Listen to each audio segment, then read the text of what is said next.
Hello friends, law lecture में आप सब लोगों का स्वागत है। आज हम लोग सीपीसी में देखने वाले हैं डॉक्ट्राइन ऑफ रेस सब जुडिस।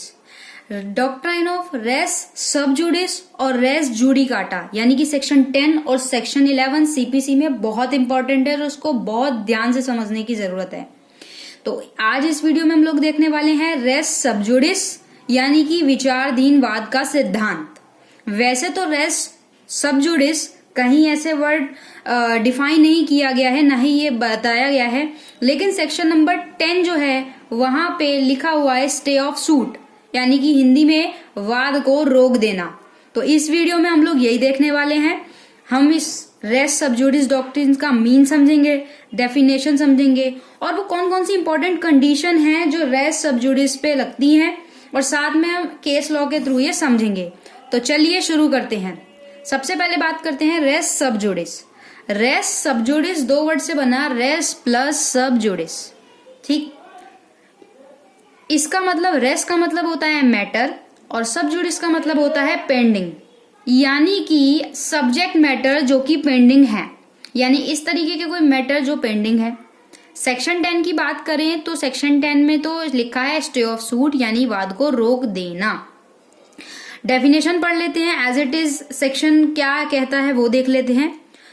इसका मतलब यह है no court shall proceed with the trial of any suit in which the matter in issue is also directly and substantially in issue in a previously institute suit between the same parties और between the parties under whom they or any of them claim litigated under the same title, where such suit is pending in the same or any other court in India having jurisdiction to grant the relief claim, or in any court beyond the limit of India established or constituted by the central government and having like jurisdiction or before the Supreme Court।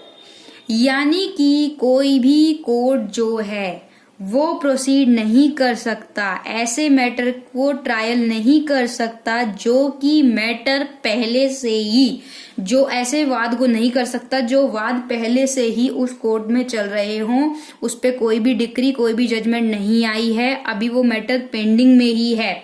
ऐसे matter को same, ऐसे वाद को same matter पे same party उसी court में या किसी और कोर्ट में वाद तो कर सकती है, सूट तो कर देगी, लेकिन ट्रायल नहीं चलेगा। ये सेक्शन 10 कह रहा है।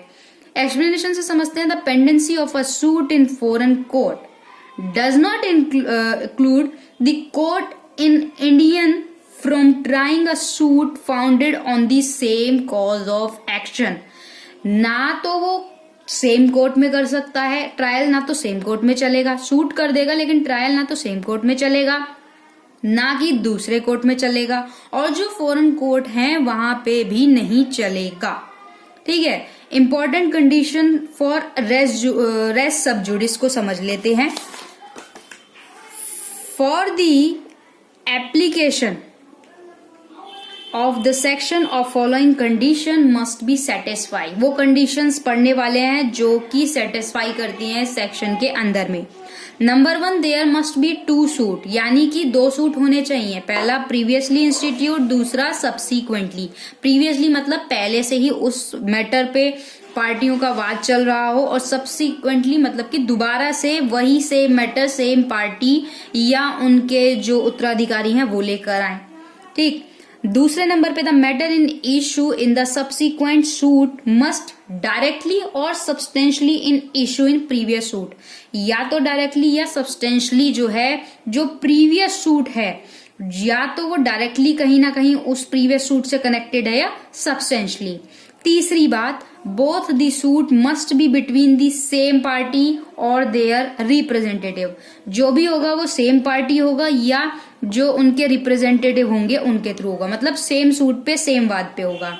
फोर्थ पॉइंट पे देखते हैं, the previously institute suit must be pending in the same court in which the subsequent suit in brought और in any other court in India और in any court beyond the limit in India establish और continued by central government और before the court. यानी कि जो previously matter चल रहा होगा वो पेंडिंग होगा उसी कोर्ट में, जो पेंडिंग होगा, ना तो उसकी डिक्री आई है ना उसकी जजमेंट आई है। उसकी जजमेंट और डिक्री आने की डेट से पहले ही दोबारा, मतलब पहले ही कोई वाद दोबारा से कर दिया है सेम कोर्ट में, ठीक है।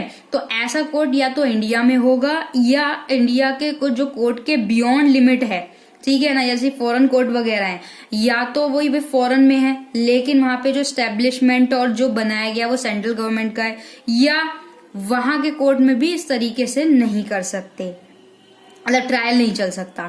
Fifth point, the court in which the previous suit in institute must have jurisdiction to grant the relief claim in subsequent suit.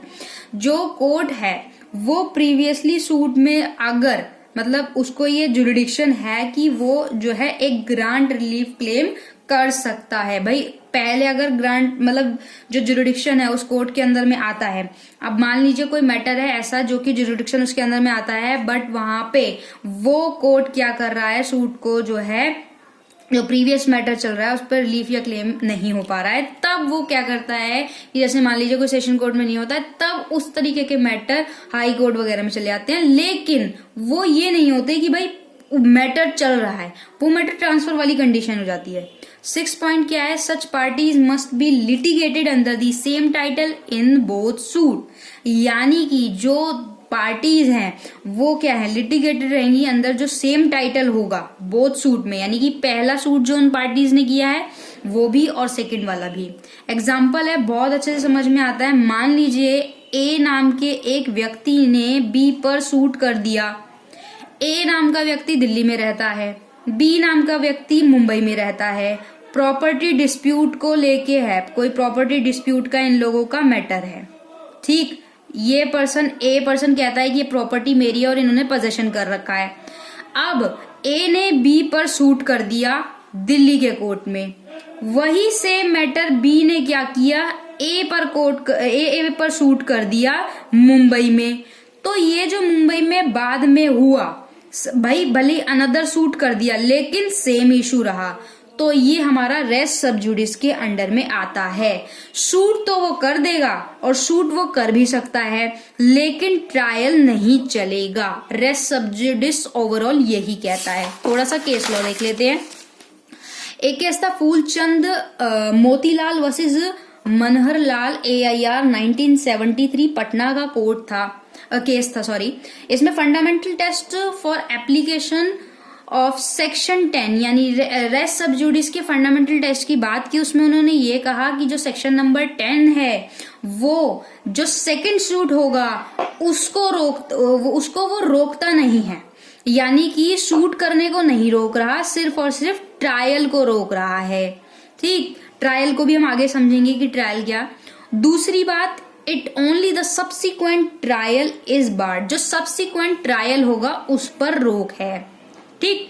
और तीसरी बात क्या कही गई, it's apply only in civil matter. Obviously बात है, मैंने आपको काफी बार ये चीज बताई है कि जो CPC है उसमें क्या सिर्फ सिविल मैटर की बात की गई है, बिकॉज नाम ही क्या है, CPC सिविल प्रोसीजर कोड 1908।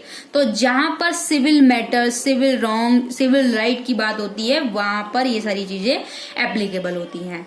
एक और केस है श्री राम तिवारी वर्सेस भोली देवी AIR 1994 का केस। इसमें बात की गई, normally the application under section 10 is decided after filing of by defendant. मतलब कि ये है कि भाई जो, अब हमें कैसे पता चलेगा कि सेम ही चीज है, तो जो सूट है वो हो गया, बट उसका अब ये बात आती है कि भाई तो फिर जब आप ट्रायल ही नहीं चला रहे हो तो फिर सूट भी मत करो, क्वेश्चन अराइज हो जाता है भाई ये। तो ये बात ये होती है कि आफ्टर फाइलिंग दी सूट, जो डिफेंडेंट है फाइलिंग करेगा सूट को, डिफेंडेंट या प्लेंटिफ, तो उसके बाद ही तो पता चलेगा, उसके बाद ही ये चीज पता चलेगी ना कि सेम मैटर है, सेम केस है। तो इसीलिए जो एप्लीकेशन, नॉर्मली तो यही है कि जो है एप्लीकेशन फाइल करने के बाद, यानी कि सूट फाइल होने के बाद ही होता है। अब एक नई चीज है कि ट्रायल। तो भाई ट्रायल क्या, ट्रायल इट मीन्स जो प्रोसीडिंग है from the institution of suit to decree or trial as liberal construction to be made.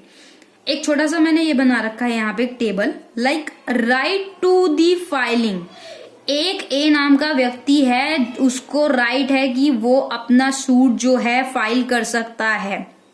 Filing, वो उसकी फाइलिंग से लेके जब तक उस मैटर पे जो कोर्ट है वो जजमेंट या डिक्री नहीं दे देता, वो क्या कहलाता है? ट्रायल। तो उसकी फाइलिंग से लेके जजमेंट या डिक्री तक का जो सफर है वो ट्रायल कहलाता है। यानी सेक्शन 10 रेस सब जुडिस में यही है कि आप सूट तो कर दोगे सेम ही वाद पर, सेम ही मैटर पे, सेम पार्टी या उस पार्टी के रिप्रेजेंटेटिव, बट ट्रायल नहीं चलेगा। इसी को हिंदी में कहते हैं विचाराधीन वाद का सिद्धांत, या हिंदी में वाद को रोक देना। होप सो रेस सब जुडिस आपको समझ में आया होगा। वीडियो अच्छी लगे तो लाइक करना और अपने फ्रेंड सर्कल या जो भी लोग की तैयारी कर रहे हैं या लोग के स्टूडेंट हैं उन सब लोगों के साथ शेयर करना। चैनल पे नए हैं तो सब्सक्राइब करके बेल आइकन जरूर प्रेस कर देना ताकि आपको नोटिफिकेशन टाइम टू टाइम मिलते रहे। Thank you.